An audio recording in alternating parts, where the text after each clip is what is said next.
But this one, nobody expected Ole Miss and Miami to be here. Two very unique stories when you break down both of these programs, right?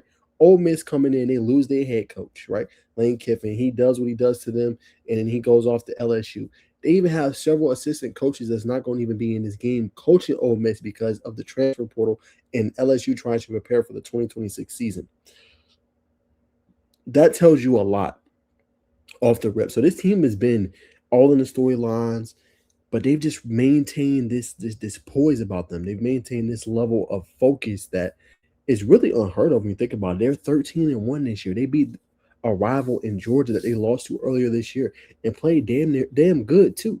Right? You look at the defense, you look at Sunterrain Perkins and the effort that he had against Georgia. You look at what Trindad Chambliss QB1, you look what he did against Georgia, and all of those weapons that they have. You have to credit Ole Miss because, like I said, nobody thought they was going to be in the semifinals, man. Right now, maybe with Lane Kiffin, hey, you make the argument, sure, but without him, they're balling the hell out and they're playing at a high level. So you have to credit Ole Miss for just fighting through this adversity and being at this point. Now, Miami, remember now, nobody really, I won't say nobody really wanted them in, but nobody was saying that Miami should have got in, right? It was this argument of, oh, is it Notre Dame? Is it Alabama?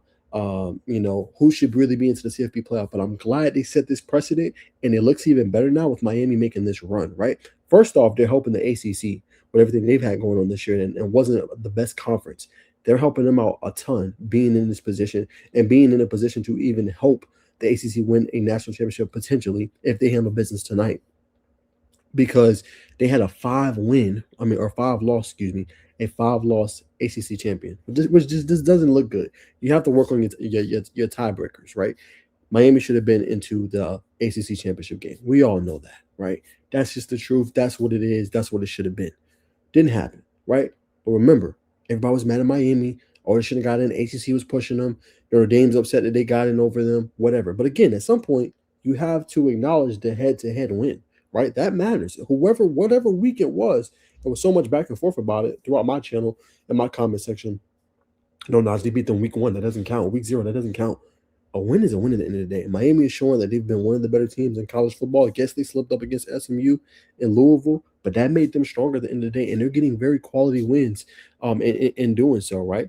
Look at the first week, got a very quality win, you know what I'm saying, in their first matchup, beating Texas A&M on the road in a hostile environment in Kyle Field. Nobody expected that from Miami. Then the next week, you're facing the number 2 team in the country that only lost to Indiana, right, in Dallas. Who expected Miami to win that? Nobody.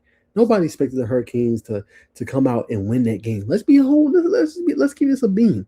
Let's keep this 1,000.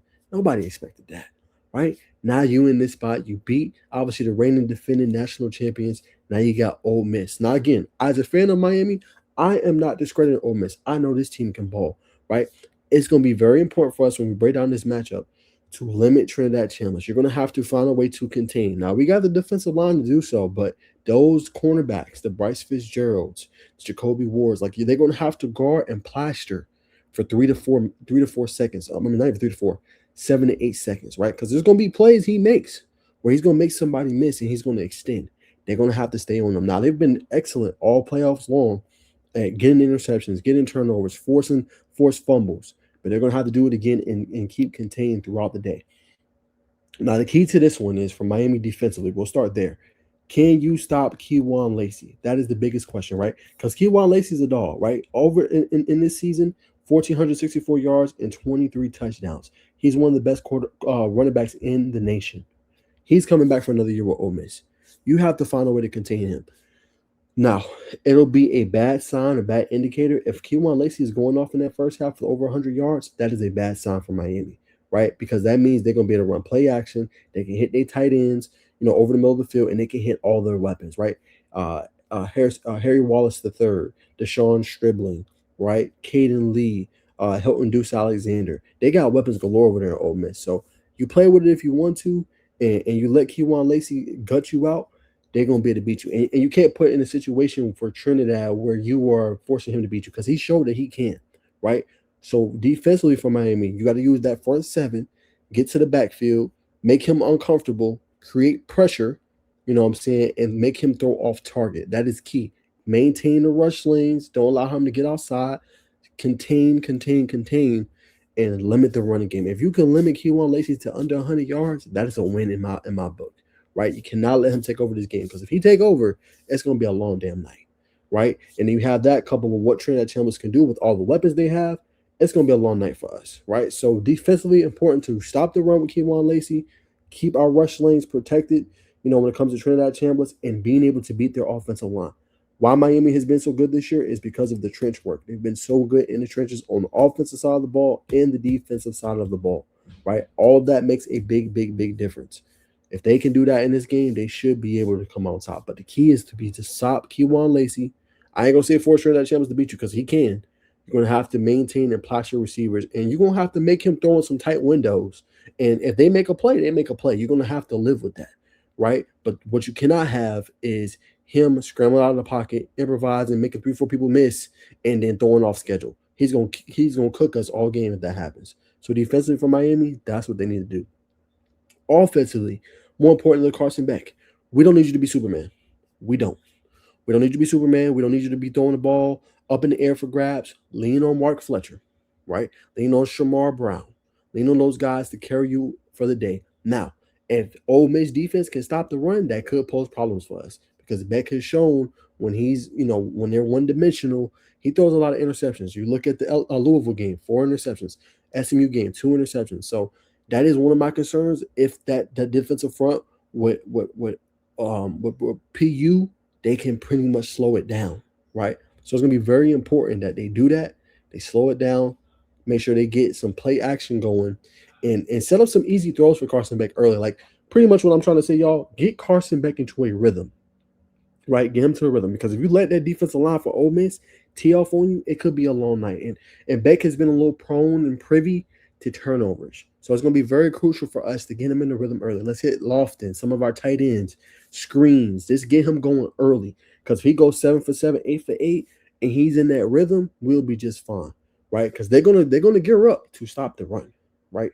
So you got to be able to get back in the rhythm early, right? Getting the ball to Malachi Tony, short screens, hitches, digs, outs, whatever it is, get the ball into number 10 hands as well. He's potent. And then I'm going to need other people to step up, because he's going to get bracketed coverage, right?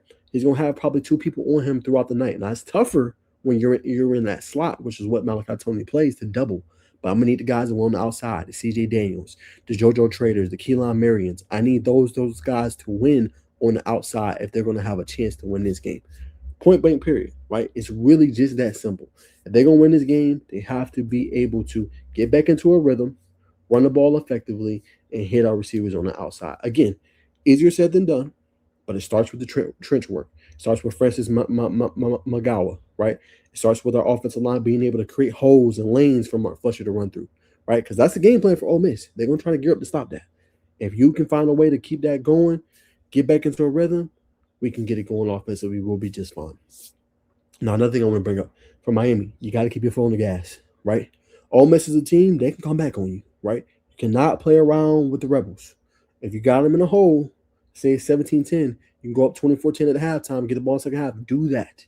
Don't play around with Ole Miss, because the Rebels have shown they will make your day a living hell if you allow them to, right? And they can get back into games and make things interesting. Georgia had like a 21-10 lead, I think it was at one point, and they still came back and won the game. So if you have Ole Miss on the ropes, knock them the hell out, period. You know what I'm saying? Knock them out, right? Now for Ole Miss, get Keywan Lacey going, right? That's going to set up the whole offense, right? Because then you have guys, the linebackers that Miami has, the safeties that they have. They're going to start creeping up into that box. 8-9 boxes. That is very fortuitous for Trindad Chambliss to be able to throw over different guys, right? To be able to fit the ball in one-on-one situations. He's already shown what he can do in the one-on-one situations. So that's where it kind of starts and stops for Ole Miss. Get Keywan Lacey going. It's going to open up and spread out the whole offense.